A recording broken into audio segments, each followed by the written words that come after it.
凤呈祥，分光剑。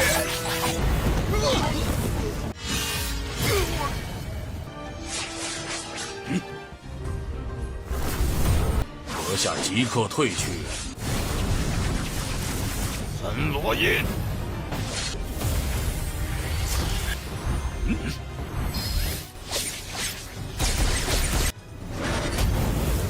想堪比九重虚神。Halo guys, welcome back to Kobe Movie. Dan yes, kita bakal melanjutkan Lord Ling Feng lagi ya. Hehe, seru nih guys. Apalagi di part 244 hari ini bakalan seru karena perang bakal terus berlanjut di beberapa episode ke depan dan tentunya bakal semakin sengit. Pertarungan antara leluhur itu makin epic guys. Tapi nanti bakalan muncul sosok mengerikan, entah siapakah dia. Tianqi aja takut sama sosok itu. Wah, siapa ya? Cuman nanti bakal muncul lagi sosok mengerikan kedua yang bakal beradu kekuatan begitu dahsyat. Sosoknya itu sangat mengerikan karena dia menggunakan topeng gitu guys. Dengan armor besi yang penuh dengan bekas darah. Itu semua terjadi gara-gara perang besar kemarin dari ketiga sekte musuh yang bergabung melawan sekte Tai-E. Mereka datang secara jelas untuk menculik Tianqi beserta harta dunia lain yang ada di sekte Tai-E.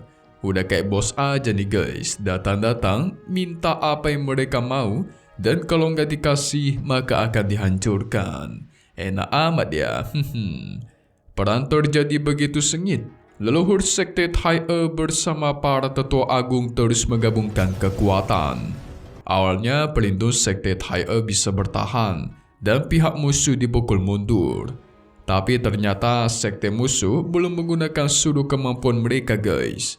Dan sekarang mereka pun menggunakan semacam gulungan misterius yang disebut juga sebagai gulungan pedang naga. Sekuat apakah gulungan itu? Langsung saja kita masuk ke intro ya guys. Hehehe.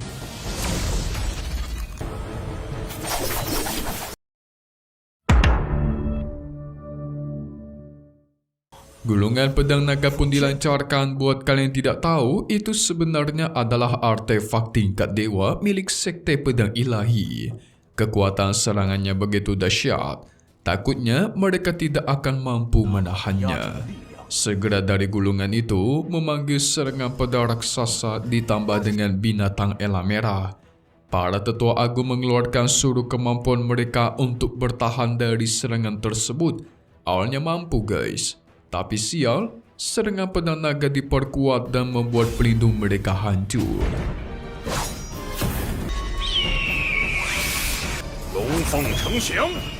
Imbasnya semua pelindung sekte Tai-E itu hancur seketika.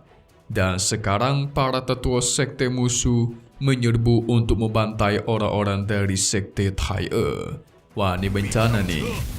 Leluhur Tai-E masih terus bertahan dan mencegah mereka mendekat menggunakan serangannya. Tapi masalah terbesarnya adalah gulungan pedang naga itu guys. Bisa memunculkan berbagai serangannya sangat kuat. Kalau tadi memunculkan pedang raksasa berwarna ungu, sekarang ribuan pedang Phoenix api yang begitu dahsyat. Para tetua agung bersama leluhur Tai-E akhirnya mengeluarkan seluruh kekuatan mereka. Sosok pagoda raksasa dengan pedang besar dan tubuh Tai-E besar di tengah altar. Itu semua pun diambil untuk menahan serangan ini. Sehingga tuar. Saking dahsyatnya adu kekuatan ini sampai mementalkan semua orang di sekitar sana. Tapi tampaknya sekarang sekte Tai-E sudah mau kalah.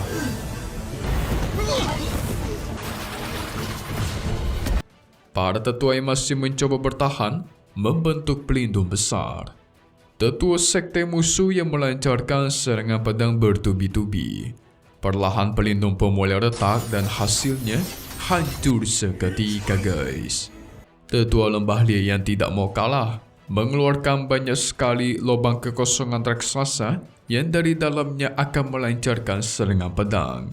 Tianqi mau tidak mau harus mengeluarkan bola mutiara yang Ling Feng berikan untuk bertahan dan tuar. Semua serangan milik tetua musuh pun dihancurkan. Tapi gara-gara melihat harta yang Tianqi keluarkan, itu malah membuat para tetua musuh tertarik untuk mendapatkannya. Nah lo. Segera para tetua pun melancarkan serangannya. Itu berhasil menekan harta mutiara Tianqi. Ada kesempatan kendi ungu digunakan buat menghisap dan mencuri harta mutiara itu. Sehingga keduanya pun saling merebut satu sama lain. Leluhur Tai E menyaksikannya membuat fokusnya pun jadi terganggu dan hampir terkena serangan. Gak cuma leluhur, semua orang pun sekarang berfokus akan harta mutiara langit itu guys. Wah, ini bencana nih.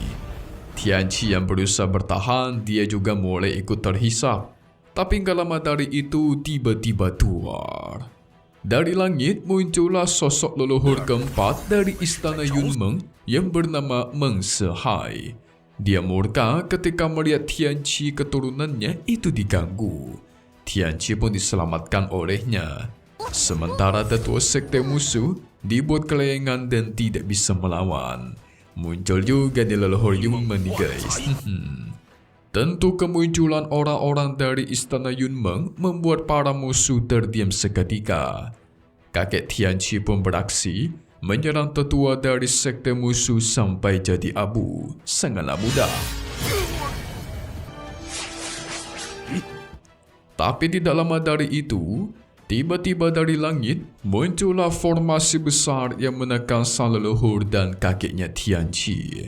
Wah, tindakan siapakah itu? Muncullah sosok mengerikan dengan topeng dan armor besi penuh dengan bekas darah. Ternyata dia adalah leluhur tua dari sekte musuh yang bernama Ting Kuan-Chu. Kekuatannya sudah berada di tingkat 8 Void God, setingkat dengan leluhur Meng Sehai. Kuat sekali guys. Kuan-Chu melancarkan serangan, langsung leluhur Sehai tahan dan menghindar. Kuan-Chu sempat memuji kekuatan leluhur Sehai yang cukup hebat. Tapi sayang masih jauh di bawahnya. Jadi jangan harap bisa menang ya.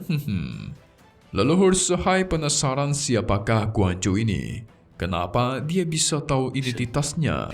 Tapi tindakannya hari ini secara tidak langsung juga mengajak perang dengan istana Yunmeng. Setelah dilihat tubuh Ting Kuan-Chu ternyata bukanlah tubuh asli guys, melainkan cuma tubuh klon. Apa jangan-jangan dia ini praktisi dari Pulau Suci ya? Tapi mau dari Pulau Suci ke, leluhur Sehai tidak akan takut. Dia pun mengeluarkan ketujuh harta pedang legendaris. Leluhur Sehai sempat memberikan kesempatan. Segera mundur dari sini atau kita berperang sampai mati. Istana Yunmeng bukanlah keluarga yang bisa direndahkan begitu saja. Melihat ketujuh pedang legendaris tentu membuat Kuan-Chu terkesima. Tapi sayang itu masih tidak cukup untuk menekan dia. Segera dia menyerang dengan harta token kegelapan. Adu kekuatan pun terjadi. Harta token milik Kuan-Chu nyatanya lebih kuat karena sudah mencapai ke tingkat 9 Void God. Ini bencana nih. Ketujuh pedang pun kalah guys. Tianqi memiliki ide agar mereka bertiga bergabung kekuatan dan melancarkan serangan menggunakan mutiara langit miliknya dan tuar. Adu kekuatan begitu dahsyat mementalkan para tetua di sana. Tapi guys, Kuan-Chu ini juga menggunakan armor harta karun tingkat 9 Void God. Banyak sekali harta yang dia miliki ya. Tidak bakal mudah melawan dirinya nih.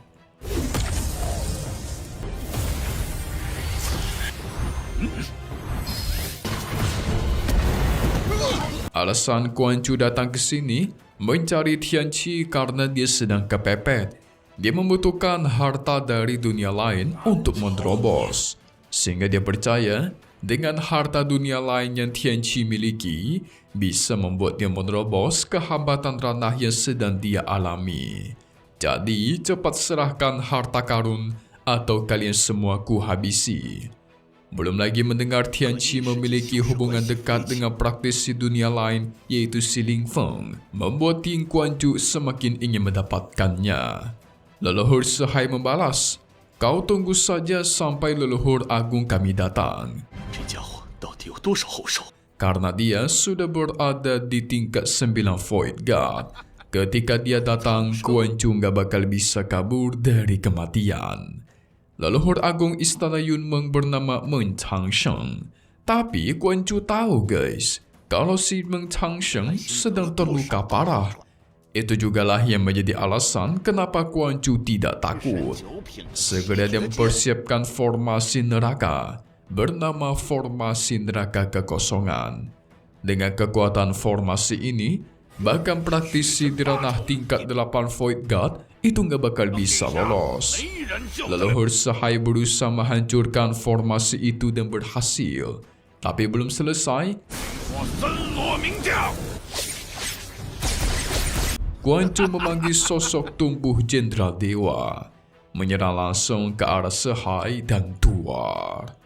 Pertahanan miliknya dihancurkan sampai Tianqi terkena imbas muntah darah guys. 想堪比九重虚神。 Tapi ketika dia pengen diculik, tiba-tiba Lord Ling Feng muncul menghancurkan semua serangan. Nah ini nih, hehe, ini yang kita tunggu-tunggu. Seru nih guys. Akhirnya Lord kita muncul ya. Apakah di part selanjutnya bakal mengetahui kalau Ling Feng ada hubungan dengan Meng Qianqiu? Hehe. Lama juga nih. Langsung saja spoiler perang buat part 245 Wan Qi Tuchun yang bakal rilis lagi secepatnya. Nah jadi, kemunculan Ling Feng tentu membuat semua orang di sana kaget. Apalagi orang-orang sekte Tai langsung merasa senang dan bisa tenang. Dengan ada Lord Ling Feng di sini, mereka percaya guys. Musuh di ranah Void God tingkat 8 sekalipun gak bakal ada apa-apanya, bakal dihabisi. Kemunculan Ling Feng bakal menjadi titik balik bagi sekte Tai sehingga dia bakal bertarung melawan Ting Kuanju nanti. Tentu Ling Feng akan menggunakan beberapa harta yang sangat dahsyat sampai membuat mereka semakin tertarik untuk mendapatkannya. Wah seru nih. Seseru apakah perang mereka nanti? Hehehe. Kita bakal ketemu lagi nanti di episode selanjutnya guys ya. Satu hal yang pasti cuman di sini dong, Kobe Movie. Thank you buat kalian semua nonton dan selalu support channel Mimin. Semoga kalian semua sehat selalu. Memang pamit undur diri dulu. Kita bakal ketemu lagi di video-video selanjutnya. Oke kalau gitu, see you guys.